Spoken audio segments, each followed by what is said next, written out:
Hi കൂട്ടുകാരെ, എല്ലാവർക്കും സുഖമാണോ? ഇന്ന് നമുക്കൊരു സാമ്പാർ വെച്ചാലോ? അതിന് വേണ്ടിയിട്ട് ഞാൻ സാമ്പാർ കഷ്ണങ്ങളൊക്കെ അരിഞ്ഞെടുത്തിട്ടുണ്ട്, അത് കഴുകി എടുത്തിട്ടുണ്ട്. അതിനുശേഷം പരിപ്പ് തലേന്ന് കുതിർക്കാനിട്ട് എല്ലാം കഴുകിയെടുത്ത് നമ്മൾ കുക്കറിലേക്ക് കഷ്ണങ്ങളും പരിപ്പും പിന്നെ അതിന് സമമായിട്ടുള്ള വെള്ളം ഒഴിച്ചു കൊടുക്കുന്നുണ്ട്. അതിനുശേഷം കുക്കർ നന്നായിട്ട് അടച്ചു വെച്ച് നമ്മൾ നല്ല രീതിയിലൊന്ന് വേവിച്ചെടുക്കുക. ഒരു 2-3 വിസിലടിക്കുമ്പോഴത്തേക്കിന് നമുക്ക് വെന്ത് കിട്ടും. ആ സമയം കൊണ്ട് നമ്മൾ കടുക് വറുത്ത് മസാലപ്പൊടികളെല്ലാം വറുത്തെടുക്കാം. അതിന് വേണ്ടിയിട്ട് കൊച്ചുള്ളി, കറിവേപ്പില, വറ്റൽമുളകും കൂടെ ഞാൻ അരിഞ്ഞെടുത്തിട്ടുണ്ട്. ചട്ടി ചൂടാക്കി എണ്ണ ഒഴിക്കുക. എണ്ണ ഒഴിച്ച് കടുക് നന്നായിട്ട് പൊട്ടി വരുന്ന സമയത്ത് നമ്മൾ ഈ അരിഞ്ഞു വച്ചിരിക്കുന്ന കൊച്ചുള്ളി, വറ്റൽമുളക്, കറിവേപ്പില, ഇത്തിരി വെളുത്തുള്ളിയും കൂടി ഇട്ട് കൊടുക്കുന്നുണ്ട്.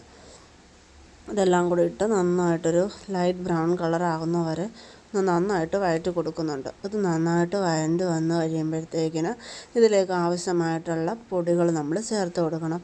നമ്മൾ വഴറ്റിയെടുക്കുന്ന സമയത്ത് ലോ ഫ്ലെയിമിൽ വെച്ചിട്ട് വേണം ചെയ്യാനായിട്ട്, അല്ലെന്നുണ്ടെങ്കിൽ പെട്ടെന്ന് കരിഞ്ഞു പോകും. അപ്പം നമ്മളിത് വഴറ്റിയെടുത്തതിന് ശേഷം ഇതിലേക്ക് മുളക് പൊടി, സാമ്പാർ പൗഡർ, മല്ലിപ്പൊടി, കായപ്പൊടി, മഞ്ഞൾപ്പൊടി ഇത്രയും ഇട്ട് കൊടുക്കുന്നുണ്ട്. ഇത് ഇട്ട് കൊടുത്ത് നന്നായിട്ടൊന്ന് വഴറ്റി പൊടികളുടെയൊക്കെ പച്ചമണം മാറുന്ന വരെ ഒന്ന് നന്നായിട്ട് വഴറ്റിയെടുക്കുന്നുണ്ട്. വഴറ്റിയെടുത്തിട്ട് നമ്മൾ അപ്പോഴത്തേക്കിന് നമ്മുടെ ഈ വെന്ത് വന്നിരിക്കുന്ന കഷ്ണങ്ങളെല്ലാം ഇതിലേക്ക് ഇട്ട് കൊടുക്കുന്നുണ്ട്. നമ്മുടെ അപ്പുറത്തെ അടുപ്പിൽ തന്നെ കഷ്ണങ്ങളെ സമയം വെന്തുകൊണ്ടിരിക്കുന്നുണ്ടായിരുന്നു.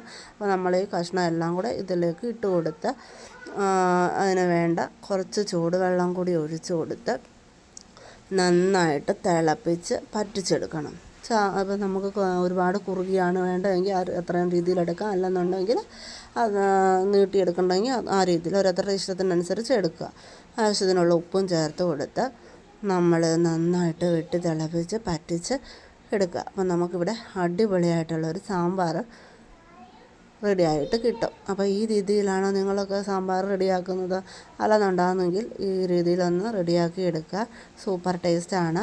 അപ്പോൾ നമുക്ക് ഇത് സാമ്പാർ ഇഡ്ഡലിയുടെ കൂടെയും ദോശയുടെ കൂടെയൊക്കെ കഴിക്കാനായിട്ട് സൂപ്പറാണ്. അപ്പം എല്ലാവർക്കും ഈ റെസിപ്പി ഇഷ്ടമായെന്ന് വിചാരിക്കുന്നു.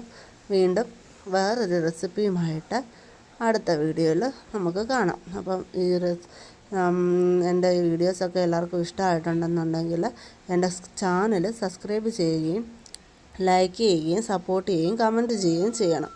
ഓക്കെ, അപ്പം എല്ലാവർക്കും താങ്ക്സ്. നമുക്ക് വേറൊരു വീഡിയോയിൽ കാണാം നാളെ. ബൈ.